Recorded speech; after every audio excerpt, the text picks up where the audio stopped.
Oi, queridos amigos, sejam bem-vindos ao Núcleo Espírita o Semeador. Obrigado a todos que estão aqui nos ouvindo e eu gostaria de pedir a todos que sempre entre em nossos canais, acessem as nossas palestras, os nossos programas e tenho a certeza de que vocês sempre irão achar alguma coisa que vocês irão gostar. E assim hoje meu nome é Ivone Gloder e hoje nós estamos aqui para falar sobre os dois testamentos e a revogação da lei, que é a lei de Jesus. Mas antes de iniciarmos a nossa palestra, vamos assim fazer uma prece, que a prece é muito importante antes de qualquer atividade que vamos fazer, elevar o nosso pensamento ao alto e fazer uma prece. Então vamos assim, fechando os nossos olhos, vamos assim fazer uma oração para dar início à nossa palestra de hoje. Vamos assim unindo nossos corações em um só pensamento, pedindo a Deus, nosso Pai, Criador da vida, que nos guie um dia após o outro, sempre no caminho do bem, nos auxiliando contra as mazelas da vida e que possamos buscar a fé e a esperança em dias melhores. Que sejamos amanhã melhores do que fomos hoje. E assim, sucessivamente, dando um passinho de cada vez, sempre para frente, sempre para o alto, para o caminho do Mestre Jesus.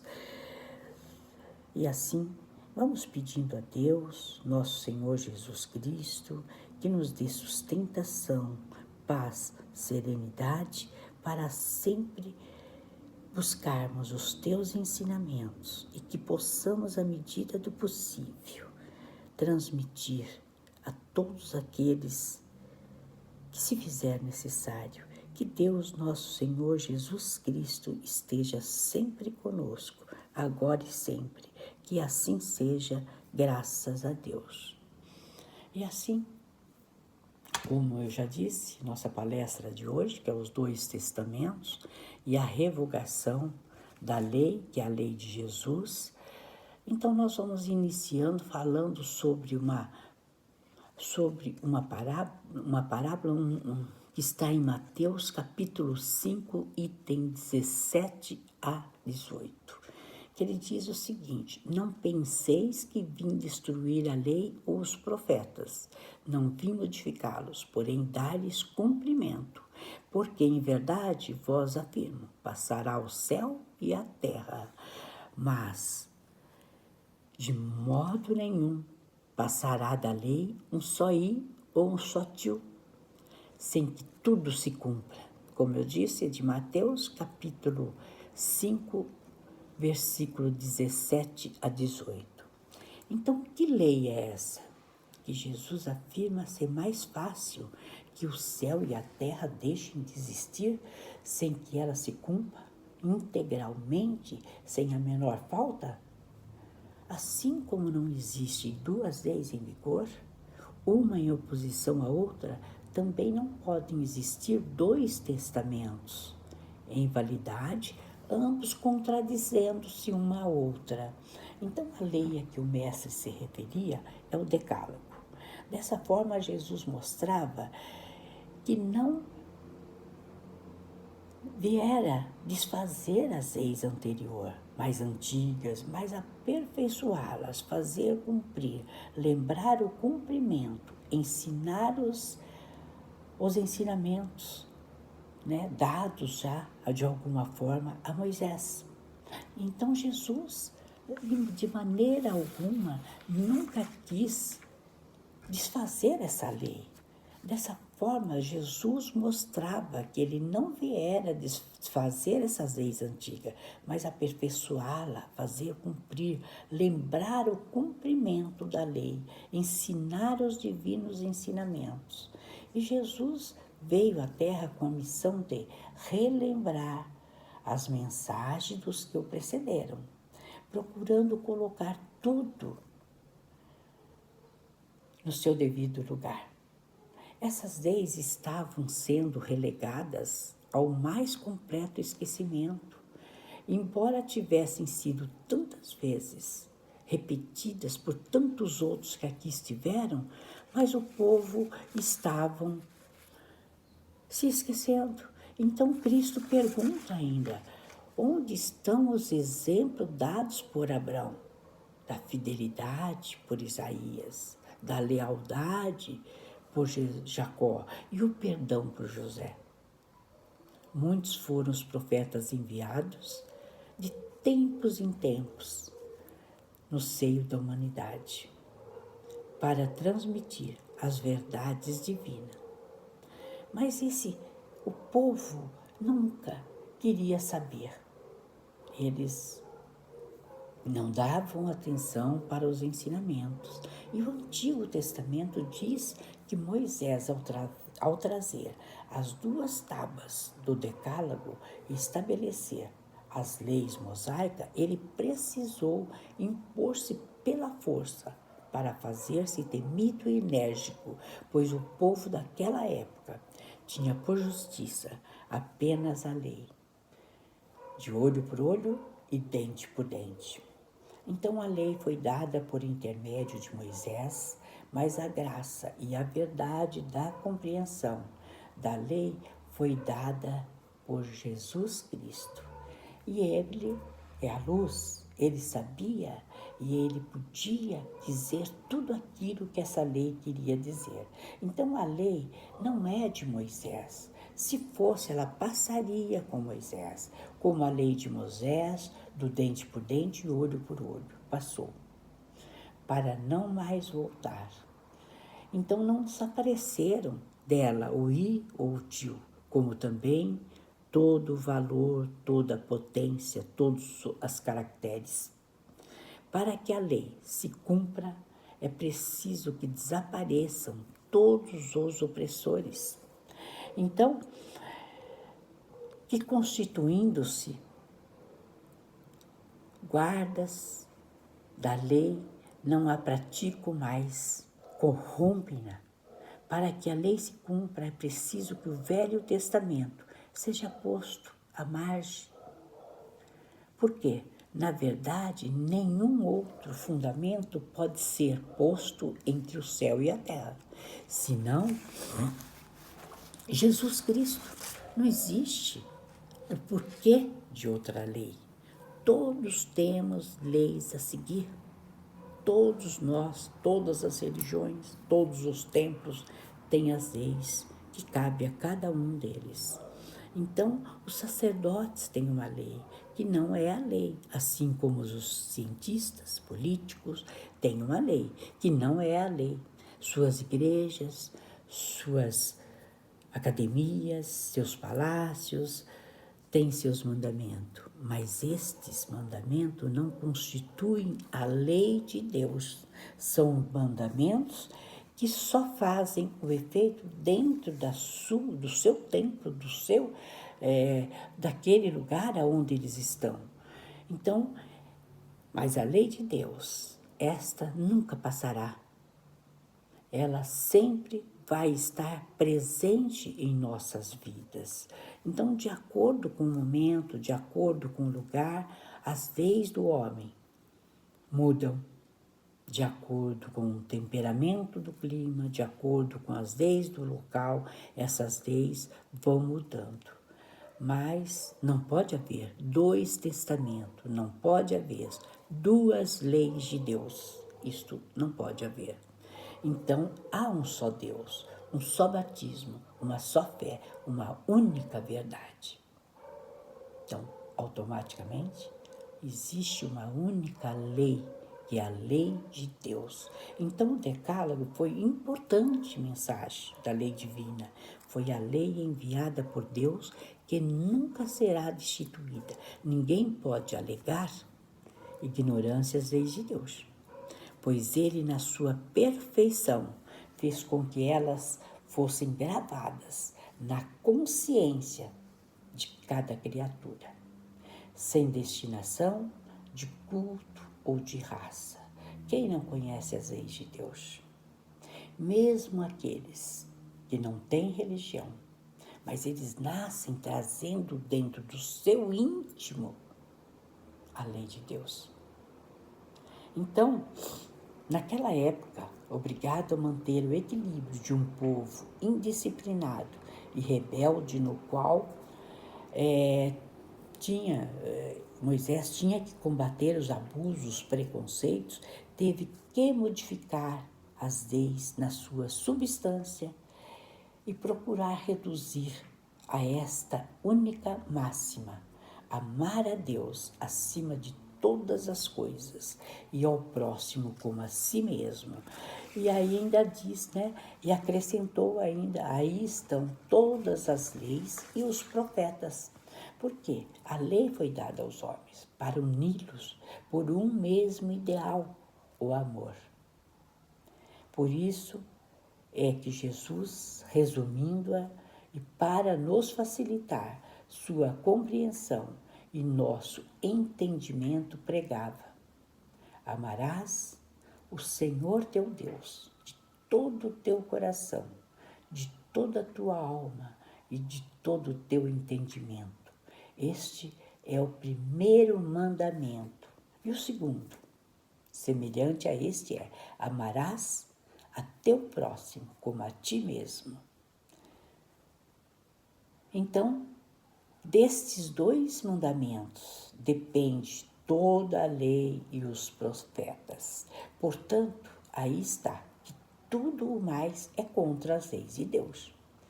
Tudo que divida, a desarmonia, a família humana, impedindo de realizar o ideal de Cristo, é contra a lei de Deus.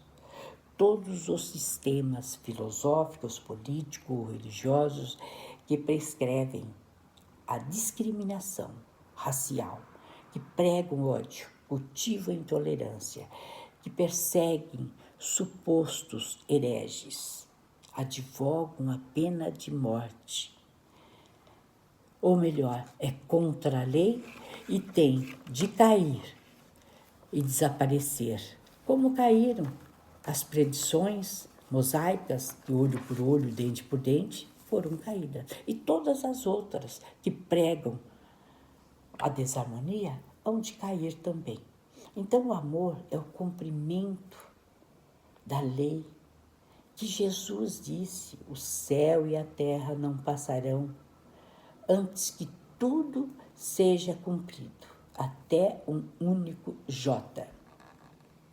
Jesus quis dizer que seria preciso que a lei de Deus recebesse seu cumprimento, fosse praticada sobre a terra em toda a sua pureza, com todos os seus desenvolvimentos e todas as suas consequências.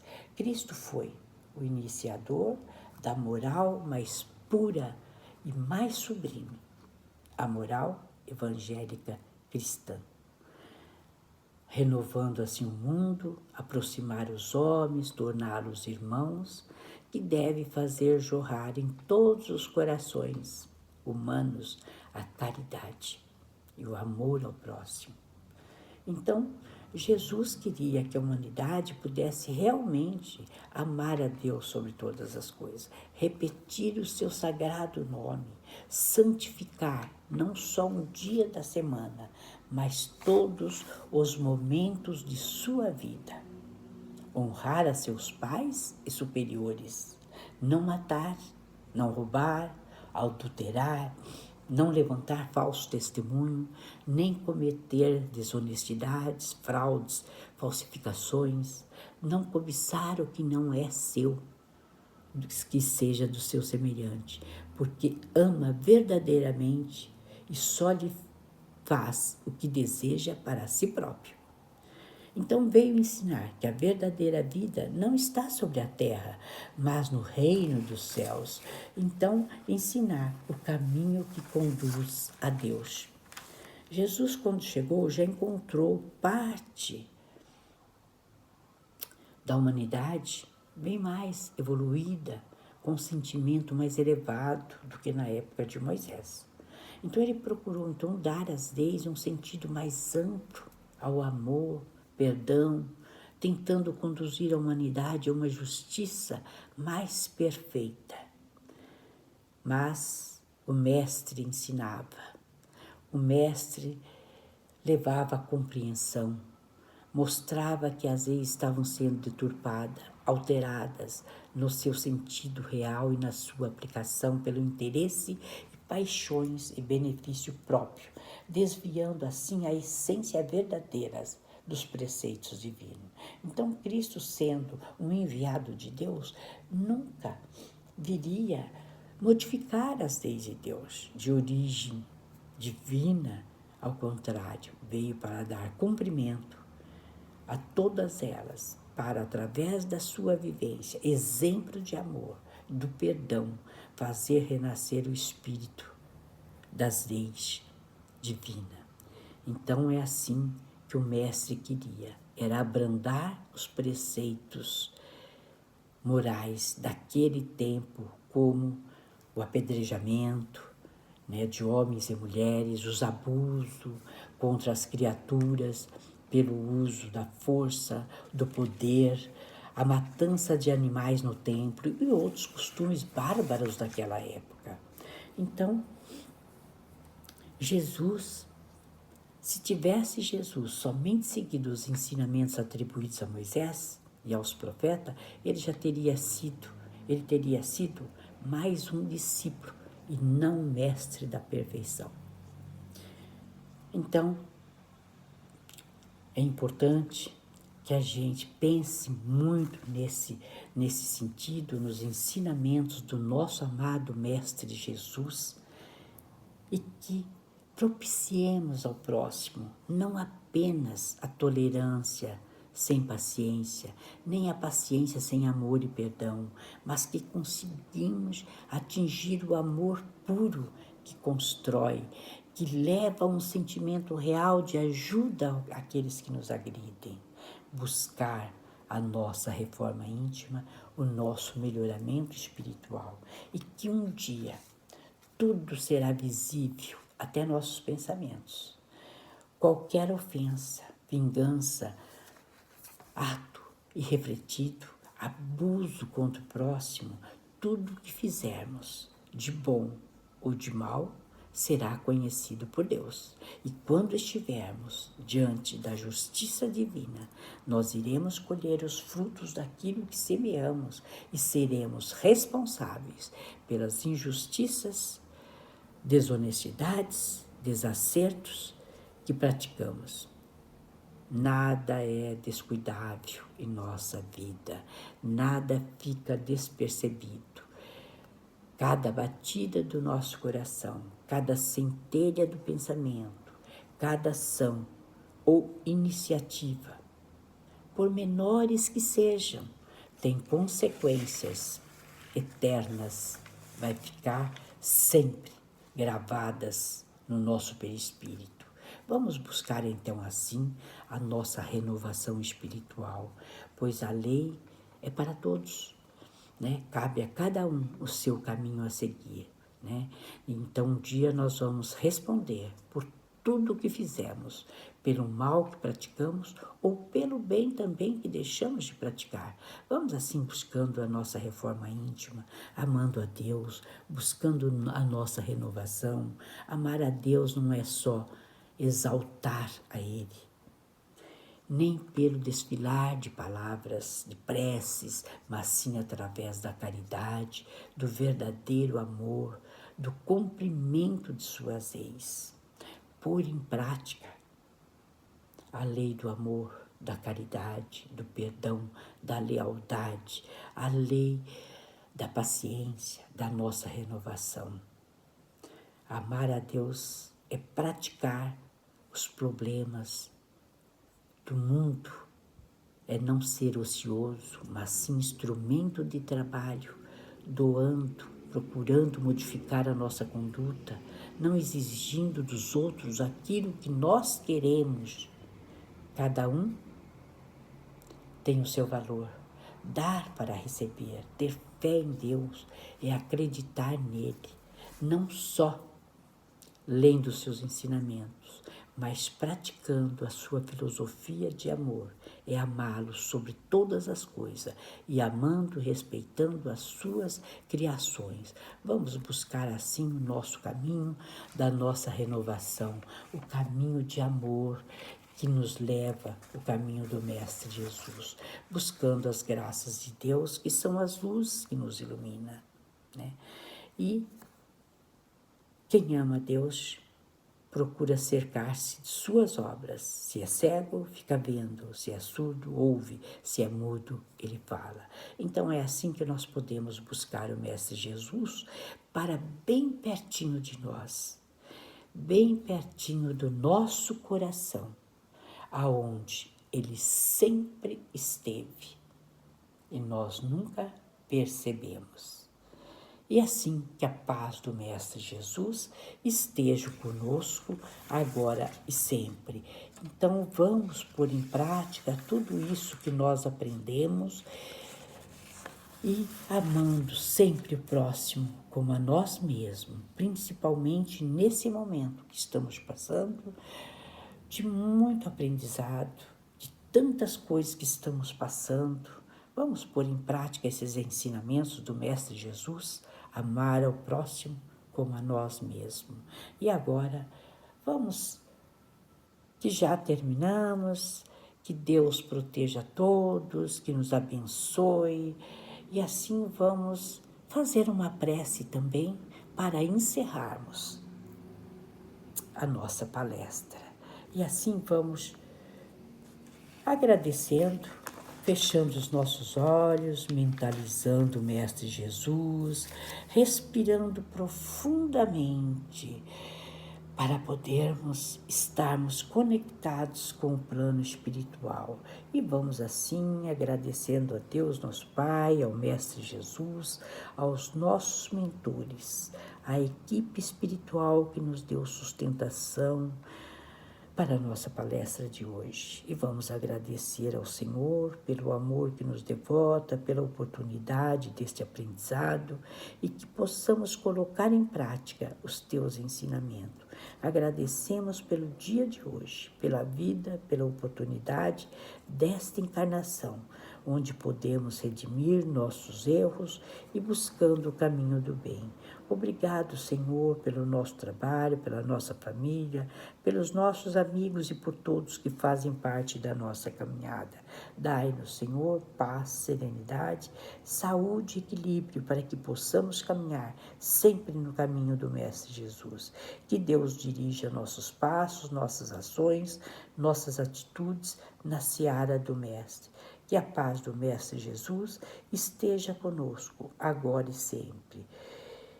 E assim, que os mentores espirituais estejam sempre conosco, nos intuindo e nos guiando sempre para o caminho do bem. Que a paz do Mestre Jesus esteja conosco, agora e sempre. Que assim seja, graças a Deus. Obrigado a todos, que Deus esteja com todos vocês e até a próxima, se Deus quiser. Obrigado, amigos. Obrigado a todos.